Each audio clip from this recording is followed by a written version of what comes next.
사무엘상 17장 12절로 27절 말씀입니다. 하나님, 오늘도 귀한 날 주셨습니다. 이 새벽 하나님께 기도하며 나아갑니다. 아버지요, 이 새벽부터 하나님을 찾는 우리 귀한 사람들에게 하늘의 놀라운 은혜와 축복들을 가득히 부어 주시옵소서. 오늘도 이 말씀이 살아서 우리의 삶 가운데 역사하는 능력의 말씀이 되도록 축복하여 주시옵소서. 부족한 점을 감춰주시고 하나님의 영광만이 드러나게 인도하여 주시옵소서. 예수님의 이름으로 기도합니다. 아멘. 귀한 시간 하나님이 기뻐하시는 새벽에 오신 여러분 주님의 이름으로 환영합니다. 잘 오셨습니다. 오늘도 이 아침도 우리의 기도, 이른 아침의 기도 가운데 하늘로부터 임하는 은혜와 축복이 가득하기를 축원합니다. 우리는 지금 계속해서 사무엘상을 묵상하고 있습니다. 성경에는 우리가 본받을 만한 많은 믿음의 조상들이 등장을 합니다. 물론 그들의 인성이나 인간의 됨됨이 이런 것들이 완벽하지는 않습니다. 그들도 참 많은 실수를 하기도 합니다. 그런데 이상하게도 간혹 실수를 하기도 하고 때로는 실패를 하기도 했지만 이들은 다시 일어서고 또 결국은 귀하게 쓰임받는 사람들이 상당히 많다라고 하는 사실을 우리는 보게 됩니다. 그들이 인생을 참 아름답게 마무리하죠. 이렇게 아름답게 마무리하게 된 결정적인 요인은 바로 하나님을 향한 굳은 믿음 때문입니다. 마음 때문입니다. 성공하는 삶이라는 것은 단지 자신만의 강한 의지만 가지고 되지 않는 것 같습니다. 그렇지요. 성공한다. 물론 내 의지도 상당히 중요하겠지만 그런데 도움의 손길이 꼭 필요합니다. 절대자이신 하나님의 인도하심과 은혜가 함께 있어야만 가능합니다. 때문에 여러분 오늘도 우리가 기도할 때, 간구할 때 하나님을 바라보십시오. 하나님을 의지하십시오. 주님과 함께함으로 형통하는 삶, 잘되는 삶, 복된 삶을 살게 해달라고 여러분 기도하십시오. 저도 사실은 늘 기도합니다. 제가 그렇게 능력이 많은 사람이 아니라는 걸 저도 잘 알고 있습니다. 때문에 매일같이 기도할 때마다 하나님의 특별한 은혜를 부어 주시옵소서 이렇게 기도를 합니다. 하나님의 특별한 은혜, 매일같이 간구를 하죠. 여러분 우리의 삶에 하나님의 특별한 은혜가 늘 함께하기를 간절히 축원합니다. 이제 다윗이 사무엘상을 볼 때 다윗이 역사의 무대의 주인공으로 등장하는 그 모습을 보게 됩니다. 다윗이 역사의 주인공으로 등장하게 되는데 그냥 나오지 않았습니다. 참 엄청난 일이 있었습니다. 바로 골리앗과의 만남으로부터 시작하게 됩니다. 오늘 본 말씀이 바로 그것을 말하고 있죠. 오늘 본문을 통해서 여러분과 나누고 싶은 첫 번째는 하나님은 순종하는 사람에게 승리의 기회를 주시는 분이라고 하는 겁니다. 순종하는 사람에게 승리의 기회를 주십니다. 여러분 삶에는 참 무수한 기회들이 많이 있습니다. 그렇죠? 어떤 사람은 인생에 큰 기회가 3번 온다라고 이렇게 말을 하기도 합니다. 그런데 성공한 사람들, 인생을 그래도 잘 사는 사람들에게 질문을 해보면은 인생의 기회가 3번뿐만이 아니라 사실은 모든 순간이 자기에게는 기회였다라고 이렇게 간증을 하는 겁니다. 여러분 한번 보십시오. 사실은 인생의 모든 순간들이 사실은 우리에게 놀라운 기회였습니다. 기적을 주는 찬스였다라고 말할 수 있습니다. 우리가 매일의 삶을 어떤 관점으로 바라보는가에 따라서 우리의 인생이 달라질 수 있습니다. 뜻하지 않은 상황들이 우리에게 참 많죠. 근데 이 뜻하지 않은 상황 속에서 우리의 생각을 바꾸고 우리의 삶을 바꾸고 어쩌면 우리의 인생을 바꿀 만한 기회들이 담겨 있는 경우들이 너무나도 많다라고 하는 것이죠. 매일매일의 삶에서 말이죠. 누군가의 만남 가운데서도 참 기회가 있을 수 있고요. 또 어떤 일 가운데서도 기회가 있을 수 있습니다. 우리는 바로 이 사실을 잘 보아야 되겠습니다. 여러분 때문에 도전합니다. 그냥 똑같은 날이라고, 물론 똑같은 일상이 반복되는 똑같은 날이라고 그렇게 생각하지 마십시오. 지금 이 순간에도 하나님의 섭리하심이 담겨 있을 수 있습니다. 다윗은 이새의 막내 아들이었습니다. 이새에게는 8명의 아들이 있었죠. 그 중에서 첫째부터 셋째까지는 지금 사울을 따라서 블레셋과의 전쟁에서 싸우고 있는 중입니다. 이새는 다윗에게 볶은 곡식과 떡과 치즈를 주고 형들의 안부를 살펴오라고 이렇게 명령합니다. 즉 심부름을 시킵니다. 이에 심부름으로 형들을 만나는 다윗은 바로 그곳 이 블레셋과의 전쟁터에서 인생의 아주 결정적인 만남, 바로 골리앗과의 만남을 갖게 됩니다. 좀 놀랍습니다. 골리앗, 그는 이 적군의 장수였죠. 많은 사람들에게는 두려움의 대상이기도 했습니다. 그러나 다윗에게는 조금 관점을 바꿔서 보는 겁니다. 다윗에게는 다윗의 이름을 알리게 되는 놀라운 기회를 준 사람으로 등장을 하게 되죠. 오늘 본 말씀 사무엘상 17장 17절에서 19절을 봅니다. 이새가 그의 아들 다윗에게 이르되 지금 내 형들을 위하여 이 볶은 곡식 한 에바와 이 떡 10덩이를 가지고 진영으로 속히 가서 내 형들에게 주고 이 치즈 10덩이를 가져다가 그들의 천부장에게 주고 내 형들의 안부를 살피고 증표를 가져오라. 그때에 사울과 그들과 이스라엘 모든 사람은 엘라 골짜기에서 블레셋 사람과 싸우는 중이더라. 이 사무엘상을 묵상하면서 17장을 시작하면서 앞부분 시작하는 부분 1절부터 11절까지는 그 주인공이 블레셋 사람 골리앗이었습니다. 이 블레셋 사람이라고 하는 단어가 무려 그 앞부분에서 7번이나 등장을 합니다. 다윗이 등장하기 전까지는 이 모든 사건이 골리앗의 주도하에서 진행되었다라고 볼 수 있습니다. 그런데 오늘 본문을 시작합니다. 이 12절서부터는 그 시작하는 단어가 다윗이라고 하는 단어부터 시작을 하죠. 이후로는 다윗이 역사를 주도합니다.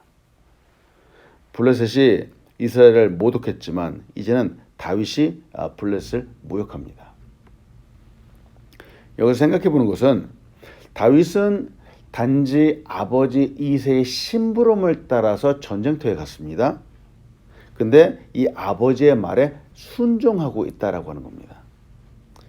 그의 형들을 보고 그의 안부를 알아와야 하는 심부름을 하고 있는 중입니다. 그가 뭐 다짐을 해서 내가 이 전쟁터에 나가서 이기겠다라고 그렇게 해서 전쟁터에 간 것이 아니었죠. 심부름, 단지 심부름을 해서 갔는데 마침 그들을 만났을 때에 골리앗을 보고 있는 거죠. 그 형제들을 만났을 때 골리앗을 보고 있는 거죠. 이스라엘이 블레셋과 싸우려고 하는 대치 중 바로 그 순간에 가게 되었습니다. 오늘 본문 사무엘상 17장 22절로 23절을 봅니다. 다윗이 자기의 짐 지키는 자의 손에 맡기고 군대로 달려가서 형들에게 문안하고 그들과 함께 말할 때에 마침 블레셋 사람의 싸움 도두는 가드 사람 골리앗이라 하는 자가 그 전열에서 나와 전과 같은 말을 하며 다윗이 들으니라. 다윗은 아직까지는 나이가 어려서 이 전쟁에 참여할 수가 없었습니다. 근데 이상합니다. 성경은 특히 23절에서 다윗이 그 형들을 만났을 때 문안했을 때 마침이라고 하는 단어를 쓰고 있습니다. 마침 골리앗의 말을 들었다 하고 성경이 기록하고 있습니다. 바로 이것이 하나님의 섭리다라고 볼 수 있겠죠. 다윗은 단지 그 순종함으로 심부름을 갔을 뿐입니다. 근데 그곳이 평안한 곳이 아니었죠. 그것은 전쟁터였습니다. 전쟁이었고 더군다나 무섭고 위협적인 사람 골리앗이 있는 곳이었습니다. 우리도 어떤 부르심이나 명령에 순종을 할 때 그곳에 평안함만이 있지 않을 경우들이 종종 있기도 합니다. 누군가가 나에게 어떤 심부름을 하거나 특별한 일을 맡길 때 그것 가운데 때로는 어려운 일들 가운데 이 심부름을 수행해야 되는 경우들이 종종 있기도 합니다. 지금 다윗이 만나는 상황과 같이 말이죠. 성경에는 오래전 요셉도 이와 비슷한 상황을 만났음을 우리는 알고 있습니다. 요셉도 아버지 이삭의 심부름을 따라서 그 형들을 만나러 갔습니다. 만나러 갔는데 그 심부름을 끝까지 완수하기 위해서 요셉은 열심을 다했습니다만 그에게 온 것은 애굽의 노예로 팔려가게 되는 그런 상황을 맞이하게 되었습니다. 그러나 오늘 본문에서도 또 요셉의 경우에서도 우리는 그 결론을 잘 알고 있습니다. 다윗은 심부름으로 나아간 곳이 전쟁의 상황이었지만 골리앗을 보고 그의 모독하는 말을 듣게 됩니다. 그리고 물맷돌로 골리앗을 이기게 되었습니다.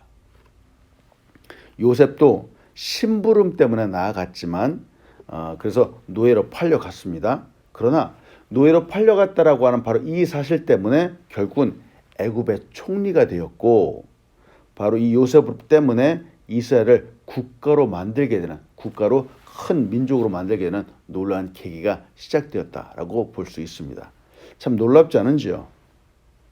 단지 심부름으로 순종했을 뿐인데 그 가운데 하나님이 놀랍게 역사하셨다라는 거죠. 순종했습니다. 뜻하지 않은 상황들을 만났습니다. 그러나 이 속에 놀라운 반전, 기적이 담겨 있다라는 겁니다. 하나님은 우리가 미처 깨닫지 못한 순간들을 우리에게 경험을 하게 해주십니다. 그러나 그때마다 하나님이 역사하시고 또 함께하여 주셔서 우리를 인도해 주신다라고 하는 사실 여러분 믿으시기 바랍니다. 때문에 우리도 도전하는 것이죠. 생각해 보는 것이죠. 우리도 순종을 할 때, 어쩌면 순종을 할 때 골리앗과 같은 그런 상황들을 만날 수도 있을 겁니다. 어쩌면 노예로 팔려가는 것과 같은 상황들도 만날 수 있을 겁니다. 그러나 지금 당장 순종하는 그 길이 어렵다라고 해서 포기하지 마십시오. 포기하지 마십시오. 그 속에 담겨 있는 기적을 바라보십시오. 꿈꾸십시오. 믿음의 눈으로 보아야 합니다. 그리고 또 한 가지 보는 것은 기회는 모든 상황 속에 담겨 있는데 이를 믿음으로 볼 때 크게 보아야 된다라고 하는 겁니다. 즉 모든 상황 속에 숨어 있는 기회를 찾아야 합니다. 그냥 감 떨어져라 라고 마냥 기다리면 안 됩니다. 어떤 기회는 나에게 참 자연스럽게 다가오기도 합니다만 또 어떤 기회는 내가 열심을 내서 찾아야 됩니다. 누군가를 만나거나 혹은 어떤 일을 찾을 때는 그냥 기다리는 것보다는 사실은 내가 발벗고 나서야 될 때가 많이 있습니다. 즉 어떤 기회, 어떤 기적은 내가 움직일 때 드러나고 찾아지기도 합니다. 예수님은 우리를 구원하시기 위해서 우리에게 직접 찾아오셨습니다. 이 구원의 기회는 누구에게나 열려 있습니다. 그러나 이 구원의 기회가 열려 있다라고 해서 내가 가만히 있으면은 이 구원이 자동적으로 이루어지지 않습니다. 이제 나의 마음 문을 예수님을 향해서 열어야 합니다. 즉 나의 입으로 내가 죄인임을 시인하고 예수님을 나의 구주로 고백해야 됩니다. 내 마음을 영접해야 됩니다. 그래야지 구원받을 수 있습니다. 마찬가지로 이 복음을 전할 기회도 그렇습니다. 이 복음을 전할 기회가 자동적으로 나에게 오지 않죠? 내가 찾아야 됩니다. 예수님이 나에게 오신 것처럼 이제는 내가 누군가에게 가야만 됩니다. 화해의 기회도 그렇습니다. 내가 찾아야 되고 회개의 기회도 그냥 자동적으로 되지 않습니다. 봉사도 헌신도 모두 내가 다짐을 하고 결단을 하고 그 기회를 잡아야 합니다. 소포클레스는 이렇게 말합니다. 스스로 돕지 않는 자는 기회도 힘을 빌려주지 않는다라고 말합니다. 참 놀란 말이죠. 스스로 돕지 않는 자는 기회도 힘을 빌려주지 않는다라고 말하죠. 또 리빙스턴은 이렇게 말하기도 합니다. 기회는 반드시 찾아온다. 기회는 반드시 찾아온다. 실력 없는 자에겐 잠자고 있을 때 오고 실력 있는 자에겐 눈을 부릅뜨고 있을 때 온다라고 말합니다. 기회가 오는데 실력이 없는 자에게는 이 잠자고 있을 때 기회가 온다라고 하는 겁니다. 근데 실력이 있는 자에게는 눈을 부릅뜨고 있을 때 그 기회가 온다라고 하는 것이죠. 놀랍지 않습니까? 한국 격언에서도 그렇잖아요. 하늘은 스스로 돕는 자를 돕는다라고 하는 말이 있는 것처럼 어떤 기회는 우리가 적극적으로 찾아야 될 때가 있습니다. 그때 기회가 주어지게 되죠. 결국은 이렇게 됩니다. 우리의 상황, 우리의 만남, 우리의 삶에 담겨 있는 이 놀라운 기회들을 여러분 믿음의 눈으로 보시기를 축원합니다. 이 안에 담긴 하나님의 뜻과 섭리를 보는 우리가 되기를 축원합니다. 아멘. 두 번째로 오늘 본문을 통해서 여러분과 나누고 싶은 것은 오늘도 하나님을 믿음으로 여러분 담대하십시오. 하나님의 믿음으로 나아가면서 담대하십시오. 굳건한 믿음을 갖고 있는 사람은 담대합니다. 그렇죠?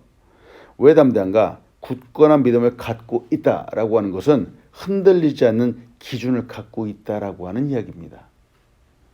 믿음의 기준이 삶의 지표가 된다라고 하는 것이죠. 이런 사람은 세상에 무엇이라고 하더라도 두려워하지 않습니다. 담대합니다. 지금 다윗이 믿음을 갖고 있고 만군의 여호와의 하나님을 향해서 믿음으로 담대히 나아가고 있습니다. 즉 골리앗 앞에서 주눅들지 않습니다. 저 많은 사람들은 하나같이 다 두려워서 벌벌 떠는데 세상에 다윗은 두려워하지 않습니다. 오늘 본 말씀 사무엘상 17장 26절로 27절을 봅니다. 다윗이 곁에 서 있는 사람들에게 말하여 이르되 이 블레셋 사람을 죽여 이스라엘의 치욕을 제거하는 사람에게는 어떠한 대우를 하겠느냐. 이 할례 받지 않은 블레셋 사람이 누구이기에 살아계신 하나님의 군대를 모욕하겠느냐. 백성이 전과 같이 말하여 이르되 그를 죽이는 사람에게는 이러이러하게 하시리라 하니라. 다윗은 이 골리앗의 말을 들었죠. 먼발 제대로 들었습니다. 듣고는 의분에 찼습니다. 의분에 차서 말합니다. 이 할례 받지 않은 블레셋 사람이 누구이기에 살아계시는 하나님의 군대를 모욕하겠느냐라고 이렇게 말을 합니다. 참 놀라운 말입니다. 이 전쟁의 상황에서 오직 다윗만 이런 믿음을 갖고 있습니다. 이 담대함을 갖고 있습니다.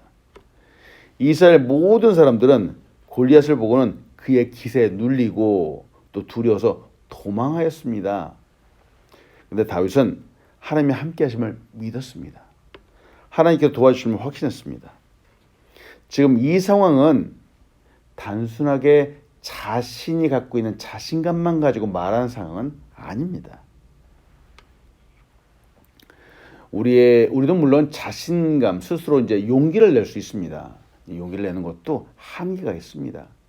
참 우리 앞에 우리의 두 배나 되는 큰 덩치의 사람이 앞에 있는데 이 용기를 낸다라고 아무리 용기를 낸다라고 해서 이게 가능하겠습니까? 하나님은 그 도우심을 믿고 의지하고 확신하는 사람을 도와주시는 분입니다. 오늘 이 말씀을 여러분에게 축복의 말씀으로 드리기 원합니다. 이사야서 40장 28절로 31절 말씀입니다. 우리가 너무 잘 알고 있는 말씀이죠.